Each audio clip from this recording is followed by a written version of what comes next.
तो हेलो दोस्तों, एक बार फिर से स्वागत करता हूं आपका नई वीडियो में।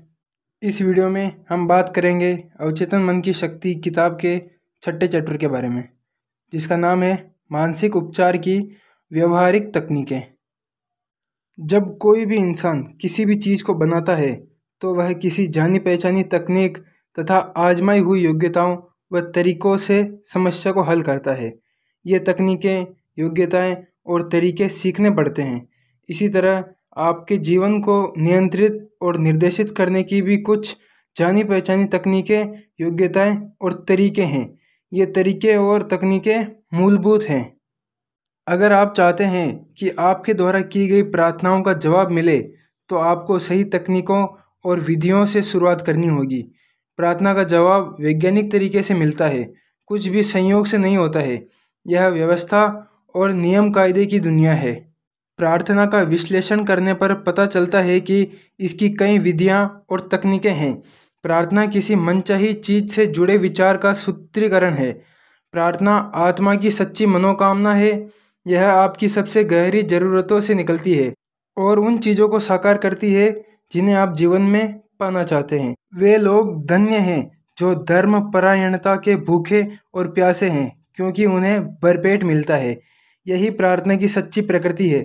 जीवन की भूख और शांति, सद्भाव, स्वास्थ्य, खुशी और जीवन की बाकी अन्य नियामतों को पाने की कारगर अभिव्यक्ति है।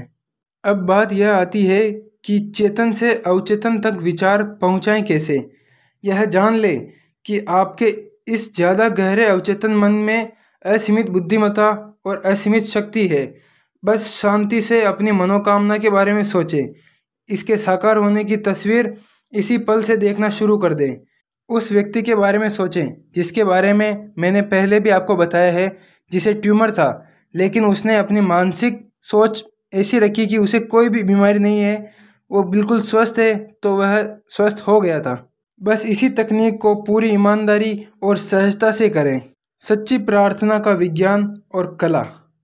मांगो और तुम्हें मिल जाएगा, खोजो और तुम पा लोगे, खटखटाओ और तुम्हारे लिए दरवाजे खुल जाएंगे। यह बेहतरीन पंक्ति हमें बताती है, इसका स्पष्ट अर्थ है कि आप जो चीज़ मांगेंगे वह आपको मिल जाएगी। जब आप खटखटाएंगे तो आपके लिए दरवाजे खुल जाएंगे और जिसे आप खोज रहे हैं उसे पा लेंगे। इस सबक में मानसिक और आध्यात्मिक नियमों की निश्चितता निहित है। आपके चेतन चिंतन पर आपके अवचेतन मन की असीमित बुद्धिमत्ता हमेशा सीधी प्रतिक्रिया करती है। अगर आप रोटी मांगेंगे तो आपको पत्थर नहीं मिलेगा, लेकिन शर्त यह है कि आपको पूरे विश्वास से मांगना होगा। आपका मन विचार से वस्तु की ओर चलता है। जब तक मन में तस्वीर नहीं होगी तब तक मन नहीं चल सकता, क्योंकि आगे बढ़ने के लिए कुछ नहीं होगा। आपकी प्रार्थना को पहले आपकी मानसिक तस्वीर में बनाना होगा, तभी आपके अवचेतन मन की शक्ति इस पर काम करेगी और इसे साकार भी जरूर करेगी। आपको अपने मस्तिष्क में स्वीकृति के बिंदु पर पहुंचना होगा, वो भी अविवादित और पूर्ण स्वीकृति बिंदु पर। अपनी मनोकामना की पूर्ति को पहले से देखने और खुशी तथा सुख की भावना होनी चाहिए। सच्ची प्रार्थना की कला और विज्ञान का दमदार आधार आपका यह ज्ञान तथा पूर्ण विश्वास है कि आपके चेतन मन की गतिविधि पर आपका अवचेतन मन निश्चित प्रतिक्रिया करेगा, जिसमें असीमित ज्ञान और असीम शक्ति है। इस तरीके से आपको अपनी प्रार्थनाओं का जवाब मिल जाएगा। अब मैं आपको मानसिक फिल्म विधि के बारे में बताता हूँ। जैसा कि पुरानी कहावत दावा करती है, एक तस्वीर 1000 शब्दों के बराबर होती है। इस तथ्य पर जोर दिया जाना चाहिए कि अवचेतन मन किसी भी तस्वीर को साकार कर देगा, बेशर्त उसके पीछे आस्था हो। इस तरह काम करें, इस तरह सोचें कि जिस चीज़ को मैं पाना चाहता हूँ उसे मैंने पा लिया है। आपको इस तरह काम करना है जैसे वह काम सच में पहले हो चुका है। ऐसा करने से अवचेतन मन पर इसकी छाप बन जाएगी। फिर असीमित बुद्धिमत्ता उस काम के परिणाम को आपकी ओर आकर्षित करेगी। आस्था होने पर मन में रखी मानसिक तस्वीर हकीकत बन जाती है। अब मैं आपको नींद की तकनीक के बारे में बताता हूँ कि किस तरीके से आप नींद की अवस्था में भी किसी भी चीज़ को पा सकते हैं। उनिंदी या निष्क्रिय अवस्था में आपके प्रयास न्यूनतम हो जाते हैं। उनिंदी अवस्था में चेतन मन काफ़ी हद तक निष्क्रिय हो जाता है। इसका कारण यह है कि अवचेतन सोने से ठीक पहले और जागने के ठीक बाद ही सबसे शक्तिशाली होता है। इस अवस्था में आपकी इच्छा को अवचेतन मन तक पहुंचने से रोकने वाले नकारात्मक विचार मौजूद नहीं होते हैं। आप किसी विनाशक आदत से छुटकारा पाना चाहते हैं तो इसके लिए आरामदेह मुद्रा अपना लें, अपने शरीर को शिथिल कर दें और स्थिर हो जाएं। बार बार लोरी की तरह दोहराएं, मैं इस आदत से पूरी तरह से आज़ाद हूँ, मैं सद्भाव और पूर्ण मानसिक शांति महसूस कर रहा हूँ। इन शब्दों को रात में और सुबह 5-10 मिनट तक धीरे धीरे और शांति से दोहराएं। बार बार दोहराने से शब्दों का भावनात्मक महत्व बढ़ जाता है।